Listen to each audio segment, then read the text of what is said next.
खोल दिया योगी ने मजदूरों के लिए खजाना। अब नहीं होगा कोई भी अपने परिवार के लिए परेशान। हो गई अब दोगुना मजदूरों की सैलरी। विरोधी भी देखकर दंग, मचा हड़कंप। 7.5 लाख से ज्यादा कर्मियों को मिलने जा रहा बड़ा फायदा। बेसिक सैलरी से लेकर ओवर टाइम तक बदल गए नियम। आखिर योगी सरकार ने ऐसा क्या कर दिया, जानिए पूरी कहानी। जो लोग योगी के फैसले पर सवाल उठाते थे, उनको ऐसा जवाब मिला जिसने सबको हिलाकर रख दिया। क्योंकि योगी ने पहले किसानों, महिलाओं, युवाओं को तोहफा दिया, तो अब मजदूरों के लिए ऐसा काम किया है जिसकी चर्चा अब चारों ओर हो रही है।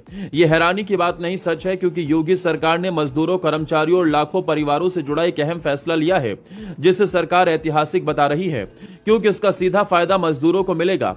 यहां तक कि मजदूरों के वेतन, ओवरटाइम, सामाजिक सुरक्षा और मानदेय को लेकर कई बड़े बदलाव भी हो गए हैं। सरकार का दावा है कि अब किसी भी पात्र कर्मचारी को तय न्यूनतम मजदूरी से कम वेतन नहीं मिलेगा। इतना ही नहीं, 7.5 लाख से ज्यादा आंगनवाड़ी कार्यकर्ताओं, आशा बहनों, ग्राम चौकीदारों और रसोइयों के मानदेय में भी बढ़ोतरी की तैयारी कर ली गई। ऐसे में सवाल यही है कि आखिर योगी सरकार ने ऐसा क्या कर दिया जिसकी चर्चा पूरे प्रदेश में हो रही है। आइए पूरी कहानी समझते हैं। सबसे पहले बात उस फैसले की जिस पर सबसे ज्यादा चर्चा हो रही है। नई मजदूरी संहिता लागू होने के बाद अब किसी भी पात्र कर्मचारी को न्यूनतम मजदूरी से कम वेतन देना संभव नहीं होगा। सरकार ने साफ कर दिया है कि चाहे कर्मचारी किसी भी संस्थान, उद्योग या क्षेत्र में काम करता हो, उसे तय न्यूनतम मजदूरी मिलना अनिवार्य होगा। लेकिन असली बड़ा बदलाव यहां खत्म नहीं होता। नई व्यवस्था में कुल वेतन का कम से कम 50% हिस्सा बेसिक सैलरी रखना जरूरी होगा। इसका सीधा फायदा कर्मचारियों को भविष्य निधि यानी पीएफ, एएसआई और ग्रेच्युइटी जैसे सामाजिक सुरक्षा योजनाओं में मिलेगा, क्योंकि इनकी गणना बेसिक सैलरी के आधार पर होती है। यानी बेसिक सैलरी बढ़ेगी तो भविष्य में मिलने वाले लाभ भी बढ़ सकते हैं। यही नहीं, योगी सरकार ने ओवर टाइम को लेकर भी बड़ा फैसला लिया। अब अगर कोई कर्मचारी तय समय से ज्यादा काम करता है तो उसे सामान्य मजदूरी की 2 गुना दर से भुगतान करना अनिवार्य होगा।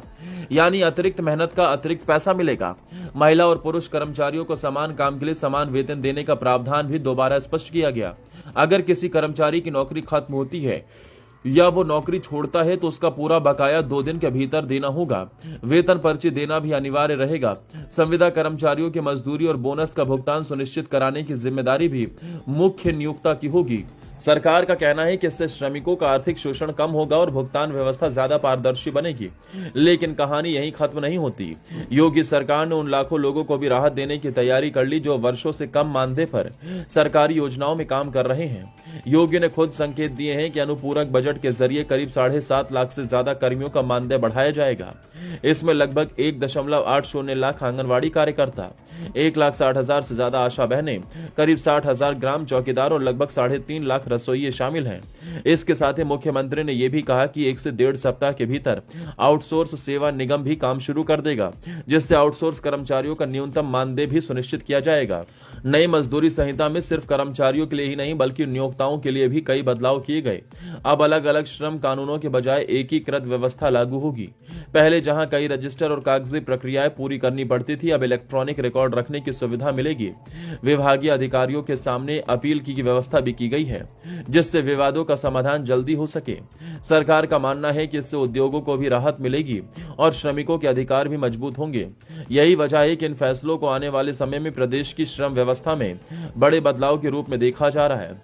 अब सबसे बड़ी नजर इस बात पर रहेगी कि ये फैसले जमीन पर कितनी तेजी से लागू होते हैं और जिन 7.5 लाख से ज्यादा कर्मियों के लिए सरकार ने मानदेय बढ़ाने की बात कही है, उन्हें इसका फायदा कब तक मिलना शुरू होता है।